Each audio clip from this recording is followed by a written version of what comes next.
तो आकर के कहने लगे, हनुमान जी मैं अपना बोरिया बिस्तरा बांध करके 7 वर्ष के लिए आपके साथ रहने के लिए आया हूँ। क्योंकि शनि की ढैया जब पड़ती है तो कहते 7 साल की पड़ती है। तो वो कहने लगे कि मैं आपके पास 7 वर्ष के लिए रहने के लिए आया हूँ।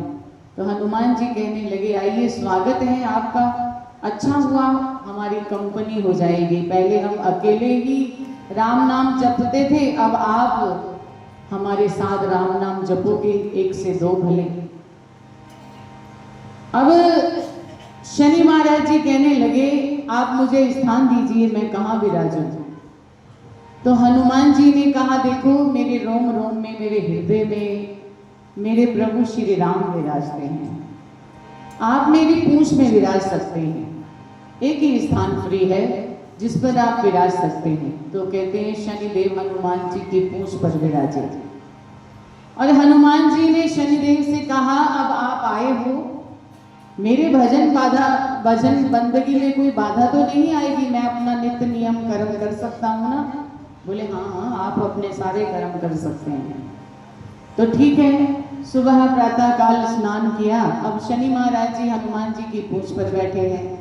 हनुमान जी पवन के पुत्र हैं, तो जब वो उड़ान भरते हैं एक पर्वत से दूसरे पर्वत पर और दूसरे पर्वत से कैलाश पर्वत पर, ऐसे ही वो कभी कहीं तो कभी कहीं, कभी कहीं तो कभी कहीं, एक पल में कभी समुद्र में, कभी आकाश में, कभी पर्वत पर तो कभी धरती पर, ऐसे ही सुबह से लेकर के शाम हो गई।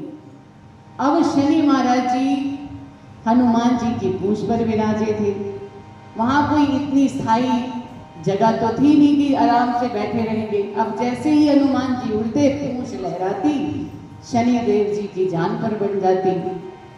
सुबह से शाम हो गई तो हनुमान जी के आगे जब शनि महाराज जी हाथ जोड़ करके खड़े होकर कहने लगे, भगवान मुझे क्षमा करो, मैं आपके साथ नहीं रह सकता, क्योंकि आपका तो एक पल का भरोसा नहीं है, आप कभी कहीं तो कभी कहीं, और मुझे देखो मेरी हालत क्या हो गई है, एक पल का भी विश्राम मुझे नहीं मिला, इसलिए मुझे आप यहाँ से जाने की आज्ञा दीजिए।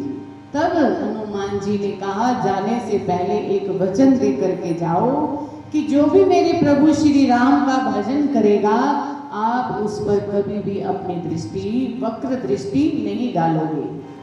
तब उन्होंने वचन दिया था कि जो जो प्रभु श्री राम का भजन करेगा उस पर मैं कभी भी अपनी ढैया नहीं डालने दूंगा, समय वो नहीं आने दूंगा। तो हनुमान जी के पाठ करने का एक सबसे बड़ा ये भी कारण है, जिन्होंने हनुमान जी का निरंतर पाठ किया, सुंदरकांड का पाठ, उसमें हर चौपाई में हमने कल भी बताया था, श्री जय राम श्री राम हम जब बोलते हैं तो वो एक एक शब्द जब हमारे मुख से निकलता है तो वो हनुमान जी को बाधित कर देता है, और हनुमान जी हमारे संकट हरने के लिए उपस्थित हो जाते हैं। और उसी वक्त अगर शनि महाराज वहां आने की सोचते हैं तो हरि राम का, श्री राम का नाम सुनते ही वहां से दूर चले जाते हैं।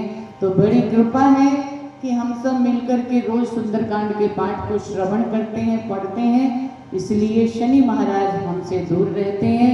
वो अपनी कृपा जरूर बरसाते हैं हम पर, लेकिन अपनी वक्र दृष्टि हमारे ऊपर कभी नहीं डालते, जिससे हमारे जीवन में कोई संकट ना आए, कोई परिस्थिति ऐसी आ जाए। कहते हैं कि जब शनि आते हैं तो सबसे पहले शरीर को तोड़ करके रख देते हैं।